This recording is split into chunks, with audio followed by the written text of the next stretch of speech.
Hello friends, welcome to my channel. आज हम बात करने वाले हैं क्लास 10th और 12th के एक इम्पॉर्टेंट टॉपिक के बारे में, जिसमें हम बात करेंगे मेटल्स, नॉन मेटल्स, मेटलॉइड और ओर के बारे में। तो चलिए चलते हैं टॉपिक पर। तो पहले हम जान लेते हैं कि मेटल्स, नॉन मेटल, मेटलॉइड्स क्या होते हैं। तो मेटल्स की डेफिनेशन अगर आपसे पूछी जाती है तो आप बताते हैं कि मेटल्स वो होते हैं जो ठोस होते हैं, जो हार्ड होते हैं। बट मेटल की एक आइडियल डेफिनेशन ये नहीं है। अगर मेटल की एक आइडियल डेफिनेशन देनी है तो आप कहेंगे कि metals are the substance which having the property to lose electron. ऐसे पदार्थ जिनके पास एक कैपेबिलिटी हो कि इलेक्ट्रॉन वो लूज कर सकते हैं। तो चलिए एक एग्जांपल के थ्रू समझने की कोशिश करते हैं। एक एग्जांपल हमने ले लिया है मेटल के तौर पर।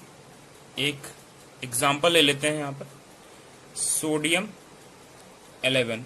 चलिए इसको हम ब्रेक करते हैं, इसका इलेक्ट्रॉनिक कॉन्फ़िगरेशन निकालते हैं। तो 2,8,1 यहाँ पर आप देख रहे हैं कि 1 इलेक्ट्रॉन इसके पास एक्सेस है। हर एक एलिमेंट चाहता है कि इसके आउटर मोस्ट शेल में 8 इलेक्ट्रॉन हो। जैसे कि आप देख रहे हैं यहाँ पर एक एक्सेस इलेक्ट्रॉन है, इसलिए हमेशा आप Na पर प्लस चार्ज देखते हैं। ओके, अगर एक और देखें हम एग्जाम्पल, तो Mg12 2,8,2 यहाँ पर आप देख रहे हैं 2 इलेक्ट्रॉनों की एक्सेस है, यानी ये 2 इलेक्ट्रॉन किसी भी अदर एलिमेंट को दे सकता है और दूसरा अपना कंपाउंड पूरा कर सकता है। ओके, तो ये मेटल ऐसे सब्सटेंस होंगे जिनके पास ये कैपेबिलिटी होगी कि 1 इलेक्ट्रॉन या 2 इलेक्ट्रॉन वो लूज कर सकते हैं। चलिए चलते हैं, हम देखते हैं नॉन मेटल की डेफिनेशन। नॉन मेटल की बात कर लेते हैं, तो पहले इनकी डेफिनेशन देख लेते हैं नॉन मेटल की क्या होती है। So non metals are the substance which having the property to gain electron. मतलब ये ऐसे एलिमेंट्स होते हैं, ये ऐसे सब्सटेंस होते हैं जिनके पास इलेक्ट्रॉन की कमी होती है और इलेक्ट्रॉन गेन करने की पोजीशन में रहते हैं। चलिए एक एग्जांपल के थ्रू समझने की कोशिश करते हैं। सो एक एग्जांपल ले लेते हैं। जैसे हमने ले लिया एक एग्जांपल, क्लोरीन, जिसका आप जानते हैं एटॉमिक नंबर 17 होता है, 2,8,7। यहाँ पर आप देख रहे हैं कि 1 इलेक्ट्रॉन की यहाँ पर डिफिशियंसी, 1 इलेक्ट्रॉन की कमी है। 1 इलेक्ट्रॉन ये और गेन करने की पोजीशन में यहाँ पर है, इसलिए हमेशा Cl पे आप माइनस चार्ज देखते हैं। Okay, so non metals are the substance which having the property to gain electron. Okay, Cl हो गया। एक एग्जांपल और ले लेते हैं, ऑक्सीजन 8। सो आप यहाँ भी देख रहे हैं 2,6, यहाँ भी 2 इलेक्ट्रॉन की कमी है। अगर 2 इलेक्ट्रॉन इसको और मिल जाते तो ये 8 इलेक्ट्रॉन हो जाता और ये स्टेबल कॉन्फ़िगरेशन इसका हो जाता। ओके, सो नॉन मेटल्स वो होंगे जिनके पास 1 इलेक्ट्रॉन 2 इलेक्ट्रॉन की कमी होगी, सो वो इलेक्ट्रॉन गेन करने की कंडीशन में होंगे। ओके, अब हम बात कर लेते हैं मेटलॉइड के बारे में। मेटलॉइड्स देख लेते हैं। So metalloids are the substance which having the property to gain electron as well as loss electron. Okay, ये इलेक्ट्रॉन लूज भी कर सकते हैं, इलेक्ट्रॉन गेन भी कर सकते हैं। सो ऐसे कौन से एलिमेंट है जो लूज भी कर सकते हैं और गेन भी कर सकते हैं। एक एग्जांपल देख लेते हैं। जैसे एग्जांपल हमने ले लिया है सिलिकॉन। सिलिकॉन 14 होता है, तो 2,8,4। अगर ये एक 4 इलेक्ट्रॉन लूज कर देता है तो 2,8 हो जाता है, तब भी इसका जो कॉन्फ़िगरेशन होता है स्टेबल हो जाता है। अगर इसको 4 इलेक्ट्रॉन मिल भी जाते हैं तो 2,8,8 हो जाता है। ओके, तब भी ये स्टेबल हो जाएगा। मतलब ये गेन इलेक्ट्रॉन भी कर सकता है और ये लूज भी कर सकता है। दोनों ही कंडीशन में यहाँ पर आप देख सकते हैं इसको। एक एग्जांपल और ले लेते हैं, कार्बन 6 होता है, तो 2,4। आप देख रहे हैं कि 4 इलेक्ट्रॉन लूज कर देगा तब भी स्टेबल हो जाएगा। ओके, और अगर 4 इलेक्ट्रॉन यहाँ पे गेन कर लेता है तब भी 8 हो जाता है, तब भी ये स्टेबल हो जाएगा। So metalloids are the substance which having the property to gain electron as well as lose electron. और मेटलॉइड इसलिए हम कहते हैं कि मेटलॉइड जो होता है उसमें मेटल की प्रॉपर्टी भी होती है और नॉन मेटल की भी होती है। ओके, अगर आपको डेफिनेशन लिखनी है तो आप ये डेफिनेशन लिख सकते हैं। ओके, चलिए बात करते हैं हम नोबल गैसेस के बारे में। नोबल गैसेस क्या होती हैं? नोबल गैसेस के बारे में बात कर लेते हैं। नोबल गैसेस, जिसको हम अक्रिय गैसेस बोलते हैं, इनर्ट गैसेस बोलते हैं, ये गैसेस कौन सी होती हैं? तो नोबल गैसेस वो होती हैं जो नेचर में फ्री स्टेट में होती हैं, यानी संयुक्त अवस्था में पाई जाती है। मतलब इनका कॉन्फ़िगरेशन जो होता है पहले से ही कंप्लीट होता है। चलिए बात करते हैं, एग्जांपल देख लेते हैं। जैसे एग्जांपल हमने ले लिया है नियॉन। तो नियॉन आप जानते हैं नियॉन 10 होता है, 2,8। ओके, जैसे कि आप देख रहे हैं कि इसका यहाँ पर इलेक्ट्रॉनिक कॉन्फ़िगरेशन कंप्लीट है। आर्गन 18, 2,8,8, यानी इनका कॉन्फ़िगरेशन पहले से यहाँ पर कंप्लीट है, यानी स्टेबल कॉन्फ़िगरेशन यहाँ पे पॉजेस कर रही है। ओके, नेक्स्ट देख लेते हैं हम। जैसे हीलियम है, हीलियम 2, तो यहाँ पर इन सबका देख रहे हैं कि इनका कॉन्फ़िगरेशन पहले से ये कंप्लीट है, इसलिए इनको इनर्ट गैसेस बोलते हैं। अगर हम पीरियोडिक टेबल की बात करें तो पीरियोडिक टेबल में ये 18th ग्रुप में आपको मिल जाएंगी noble gases.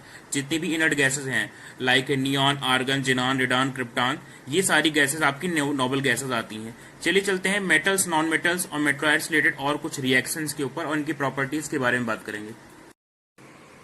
Reactivity series of metals की बात कर लेते हैं। रिएक्टिविटी सीरीज ऑफ मेटल्स का मतलब है कि कौन सा एलिमेंट ज्यादा रिएक्टिव होगा, कौन सा एलिमेंट कम रिएक्टिव होगा। जो ज्यादा रिएक्टिव होगा वो रिएक्टिविटी सीरीज में ऊपर होगा, जो कम रिएक्टिव होगा वो नीचे होगा। तो पहले इसकी डेफिनेशन जान लेते हैं क्या होता है। तो द ऑर्डर ऑफ इंटेंसिटी और reactivity of metal is known as reactivity series, यानी उसका जो क्रम होता है इंटेंसिटी का वही उसकी रिएक्टिविटी सीरीज कहलाती है। तो ये क्रम कौन सा है वो हम जानेंगे, चलिए देखते हैं। सो पहले आता है रिएक्टिविटी सीरीज में potassium,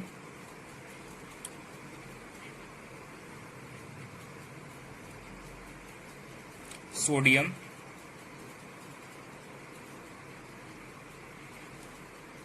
calcium, magnesium, aluminium, zinc,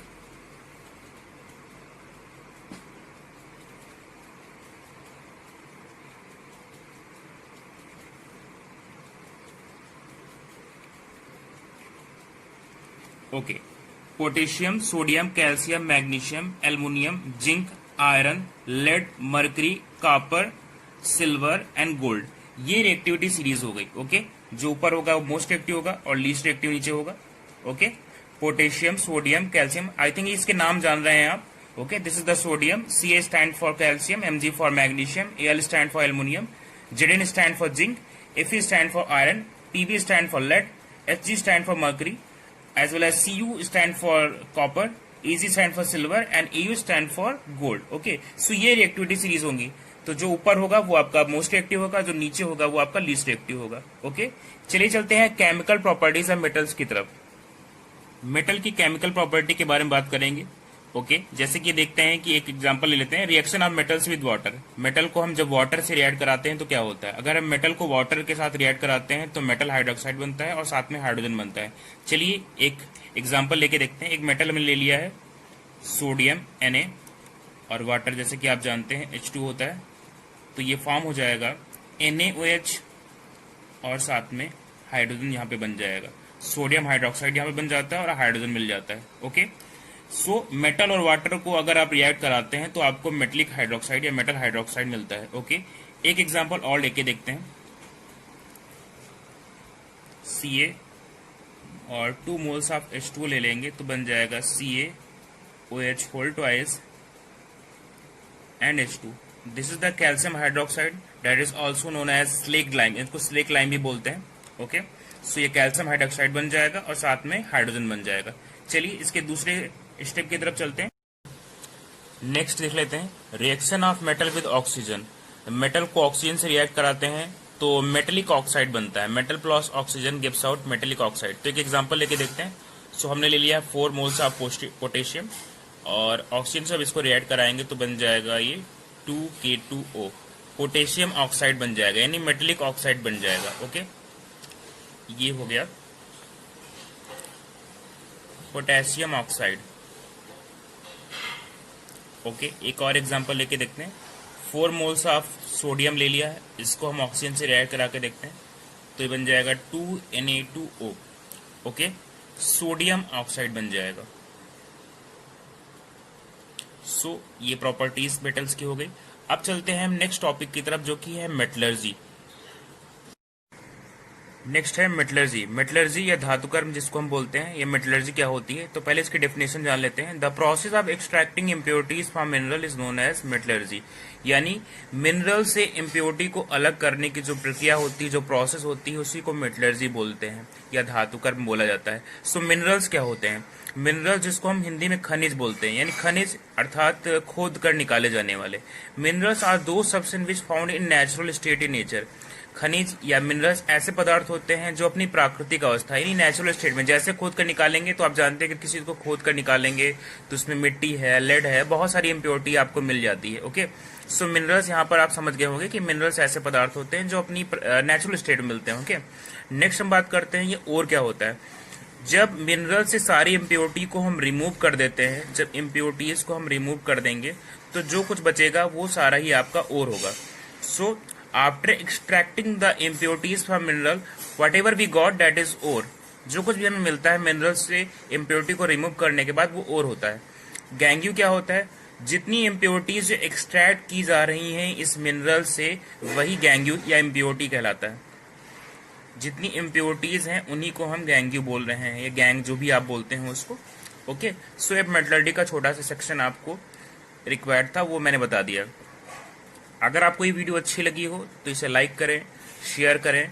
अगर इससे रिलेटेड अगर आपका कोई सजेशन हो तो उसे कमेंट बॉक्स में लिखें। Thank you.